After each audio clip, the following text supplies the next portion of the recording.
Is Austin Simmons going to be the breakout player in the Southeastern Conference?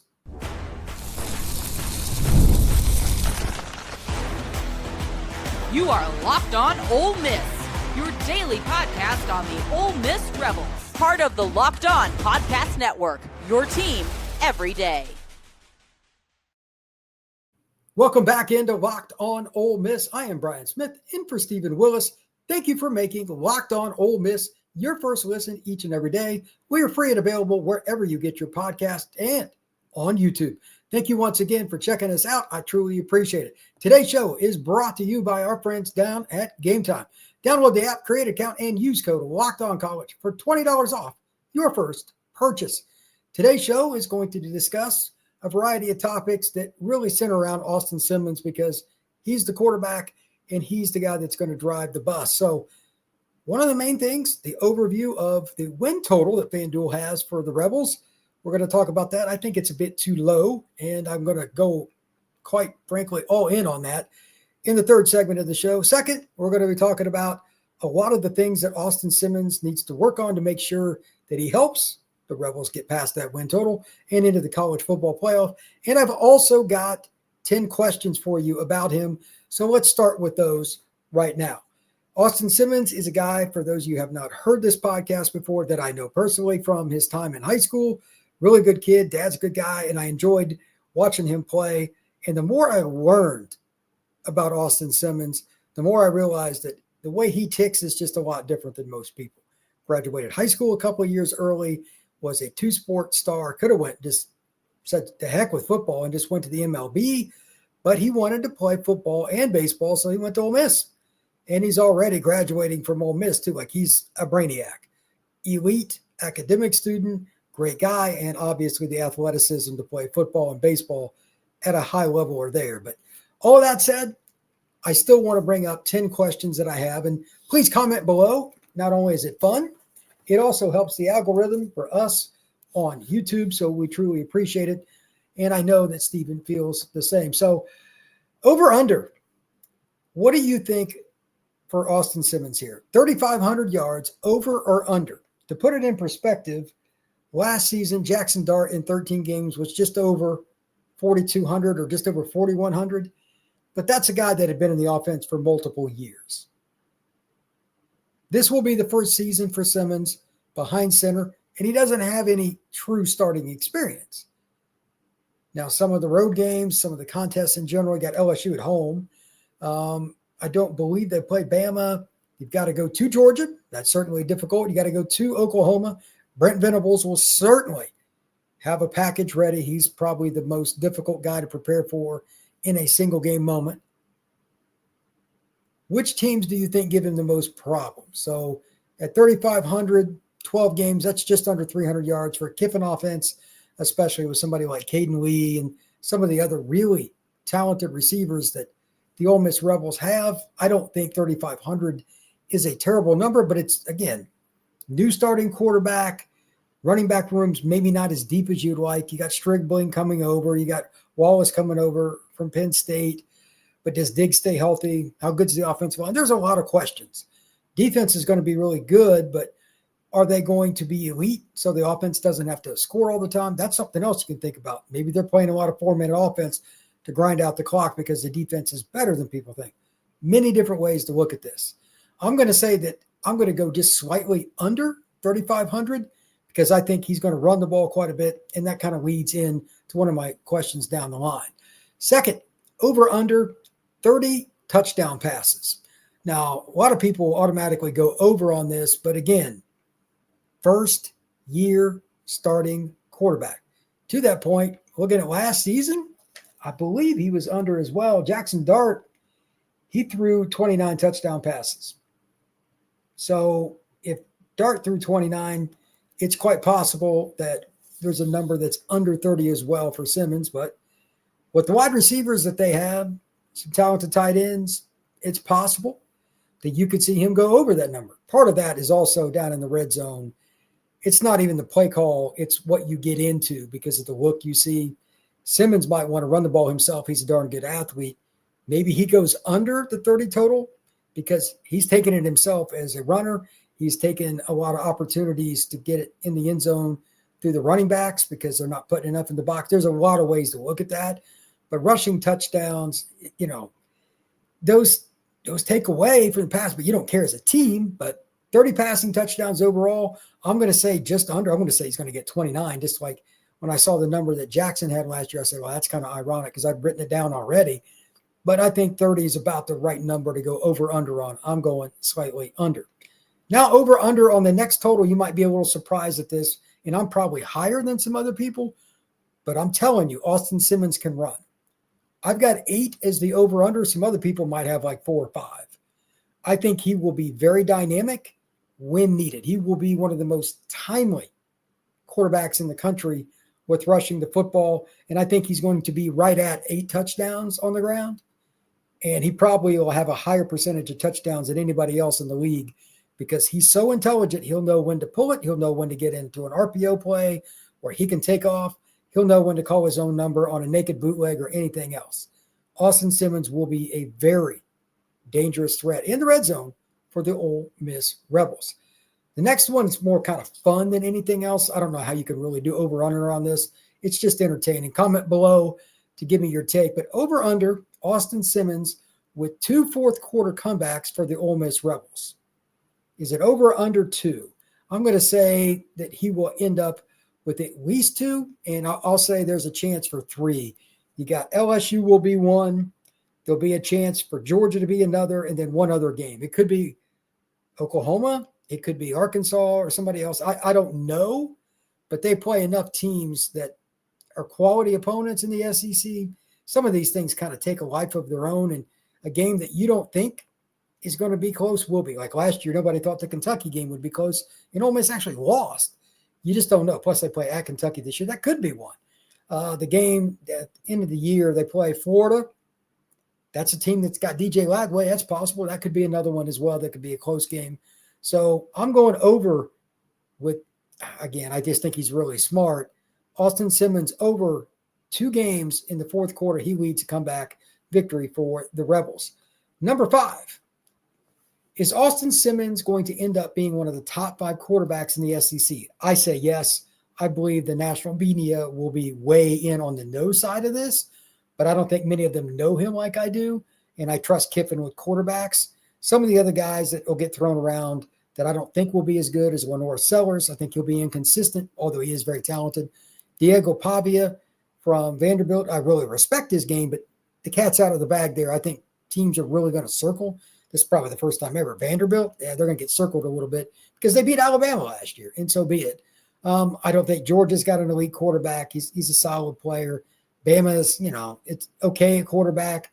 Obviously, Nussmeier at LSU, he would be my top pick in the league. A&M doesn't have a quarterback that I'm concerned about. It's the first year for Arch at Texas. They got a new quarterback at Missouri. Kentucky, definitely not. Tennessee's got Joey Aguilar, the kid that transferred in. Good player, but I don't think he's better than Austin Simmons.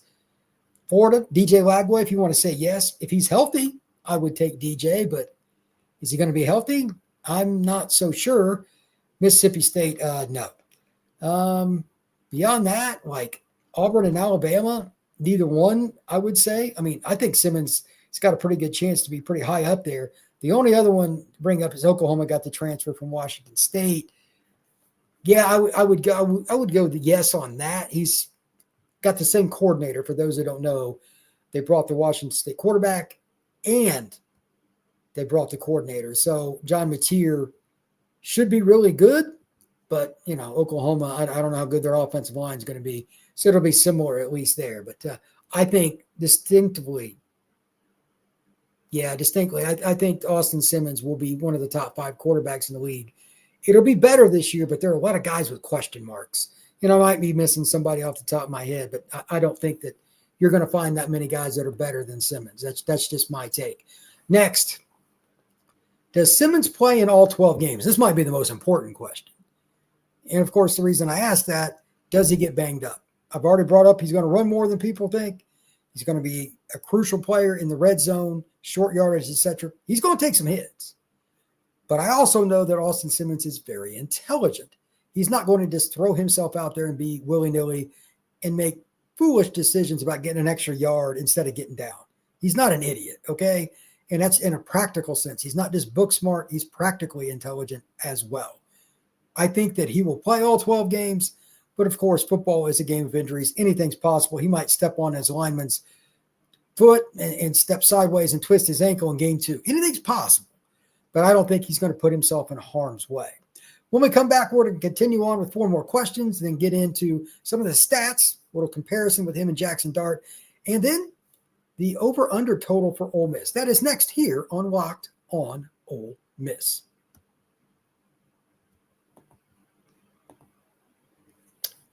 There's nothing like the NBA playoffs, especially with the way the Pacers have taken over the Eastern Conference and are already in the finals. You've got a really good series with Denver and Oklahoma City in the West. You got all the buzzer beaters, all the unbelievable action, to be honest. And if you want in, Game Time makes it easy. It makes it fast. And you can do it right from your fingertips on your cell phone. Prices on the app actually go down as tip-off draws near. And with killer last-minute deals, you got panoramic seat views and no surprise fees. Everything's up front with Game Time. Game Time is the logical choice for your ticket selection. There's another way to look at this too. I don't know which teams you root for, but I grew up watching the Pacers quite a bit, being from Indiana, so it's a big deal to me. But all the different games I remember, the Bulls runs, the Lakers, the Celtics, all these different teams. I wish I'd have went to a few more games, and this is a chance for you to do the same. You can get deals for up to 60% off as the game gets closer, so make sure you take advantage with Game Time. Also, the NFL schedule has just come out. You have an opportunity to get in on that too. You can look at the tickets, go check it out on Game Time. You'll find seats for as low as $100. You can find really great seats. You can go as high as you want. They're authentic tickets. All you got to do is check it out. Once again, Game Time, download that app and you can check it out. So take the guesswork out of buying tickets with Game Time. Download the Game Time app, create an account, and use code LOCKEDONCollege for $20 off your first purchase. Terms apply. Again, create an account and redeem code LOCKEDONCOLLEGE for $20 off. Download Game Time today.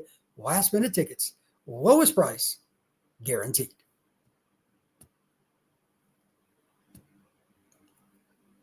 So what do you think? Austin Simmons is going to be the breakout player? I do, and that's why we continue with these questions. Number 7, how does Austin Simmons handle big games? Let me give you a couple examples. At Georgia, if they win that game, they got to go to Oklahoma the next week. The last show I did here on the Locked On Ole Miss podcast, I talked about all the things that John Mateer can do, the difficulty, not just being hard, but like really difficult, and going up against the Venables defense. That'll be hard. How does he handle that game to game? And if they lose the Georgia game and there's more pressure to beat Oklahoma to get into the playoff, how does Simmons handle something like that? This is subjective. It's not a number. I personally think he'll handle it pretty well, but there will be some moments, he's human, that he comes down because he throws a pick or he didn't make the right read or he didn't make the right pass in terms of the trajectory, whatever it may be. I think Simmons will be good to great most of the time on that next play. As the saying goes, you got to let the last play go and just move forward.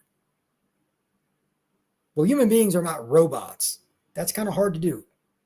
Even as an intellectually gifted young man as Austin Simmons is, there's going to be some moments.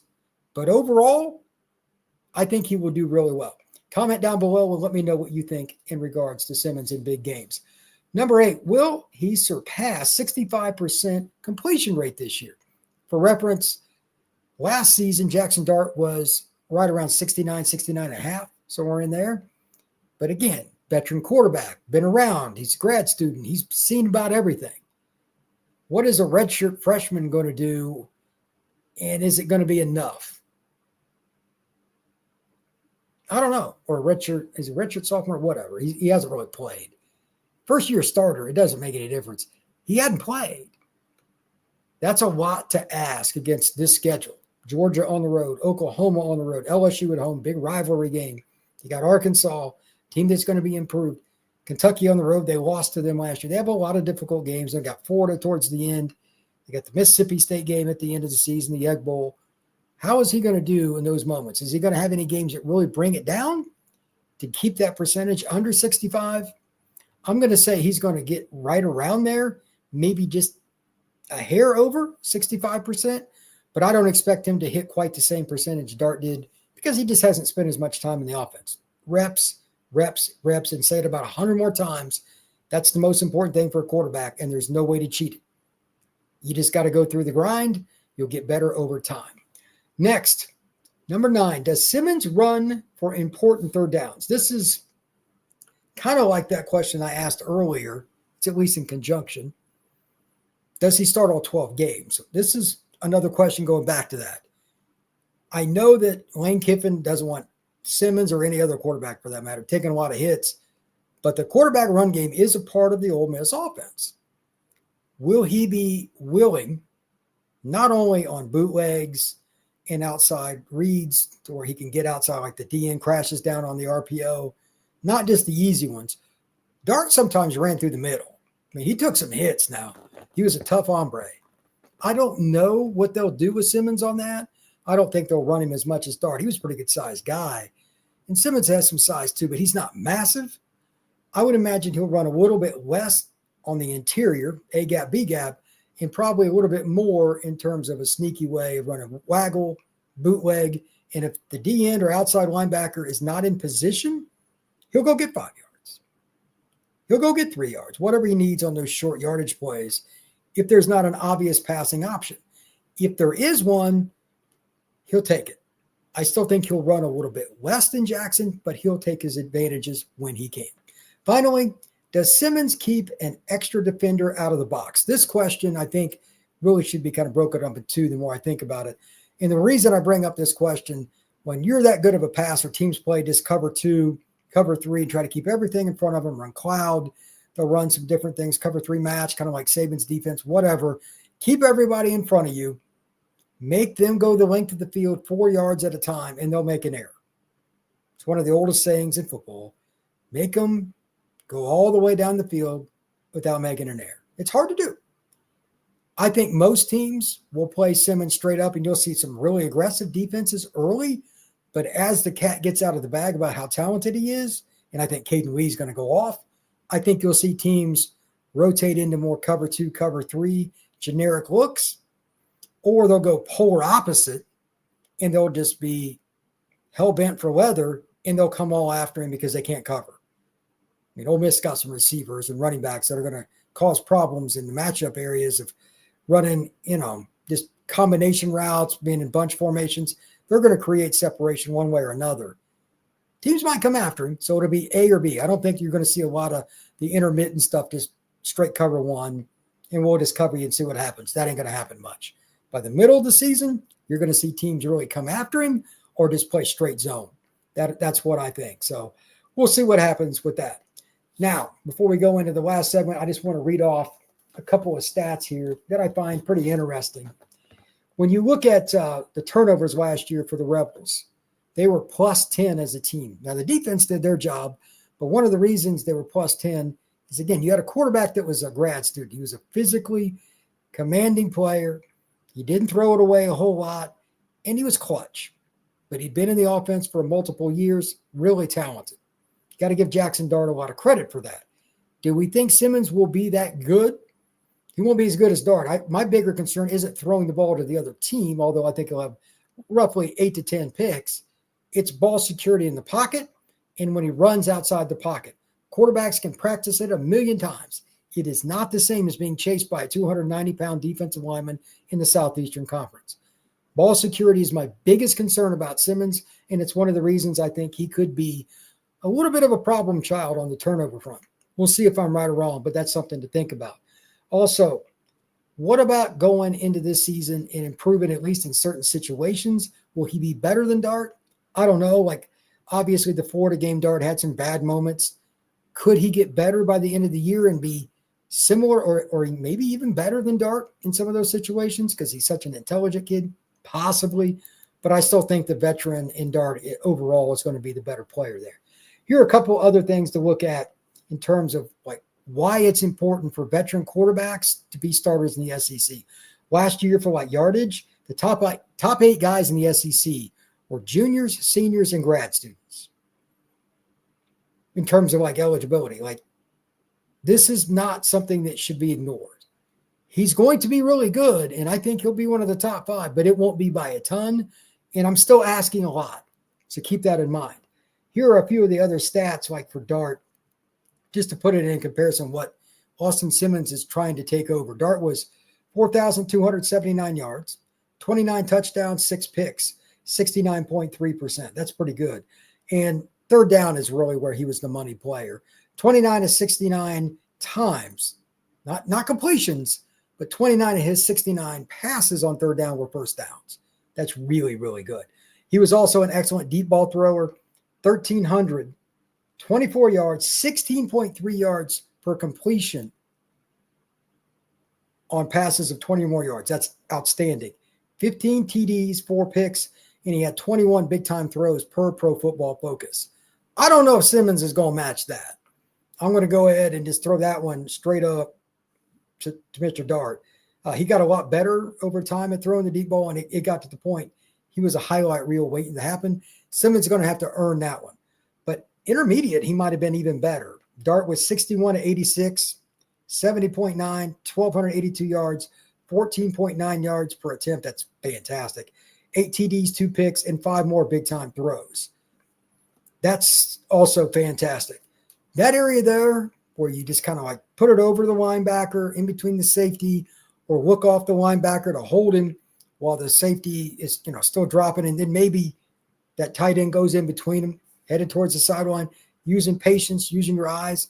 I think Simmons will do pretty well there, but those deep ball shots, that's really a thing of beauty. And again, he's got the arm to do it, but that's timing, that's rhythm, and again, it's reps.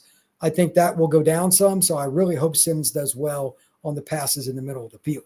When we come back, just going to talk a little bit about Ole Miss's win-loss total and whether or not the Rebels can surpass FanDuel's, in my opinion, low total. That is next here on Locked On Ole Miss. These days are getting longer and the weather's warming up and people are spending more time outside, which means it's the perfect time to refresh your outdoor space. Whether you're working with the backyard or a small balcony, Wayfair has everything you need to make it feel more like you and the home you want.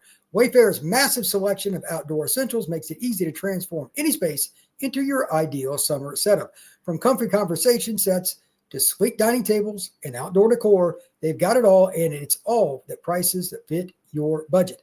I recently got a desk for my inside, and while I'm not a big outside guy, they have everything. I was looking at tables. They've got stuff that you can get an umbrella, you can get picnic tables, anything you imagine. You can get the delivery for free, and it gets to your house really, really quick. Shop the huge selection of outdoor furniture online this summer. Get outside with Wayfair. Head to Wayfair.com right now. That's Wayfair.com. Wayfair, every style, every home.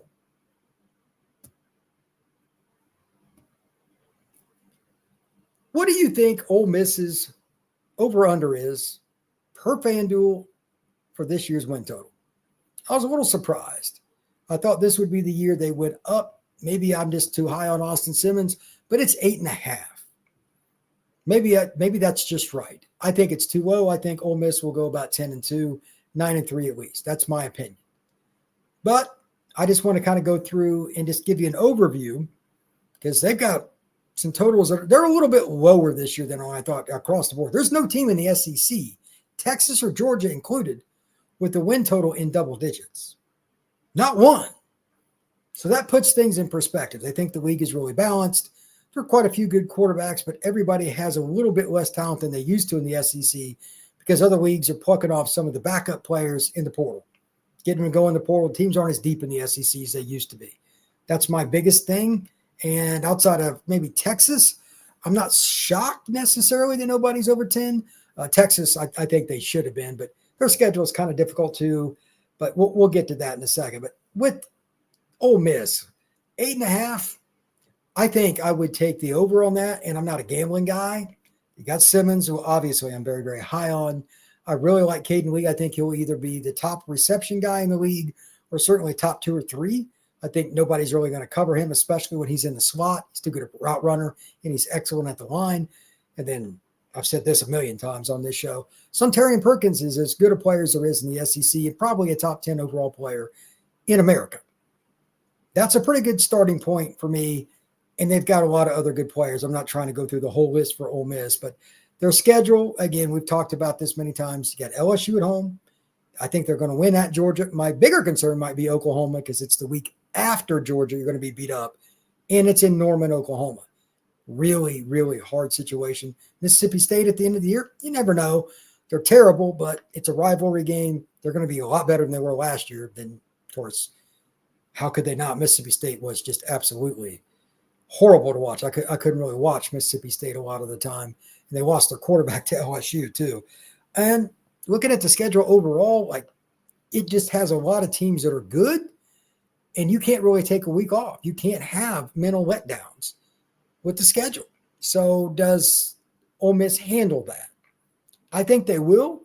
And again, I think that with Simmons in the red zone, Simmons as a runner, they'll win a lot of close games, and I think he will be the reason they win games in the fourth quarter, as I talked about a lot of times earlier this year. I think he'll at least be in somewhat, I'm not saying he's going to be somebody that ends up there, he'll at least get mentioned for the Heisman this year. He'll be in the top 15 somewhere. He won't be the top player in the SEC or anything, but he'll be really good. Next year, I think he will be in the Heisman race, but that's, again, just my opinion. We'll see.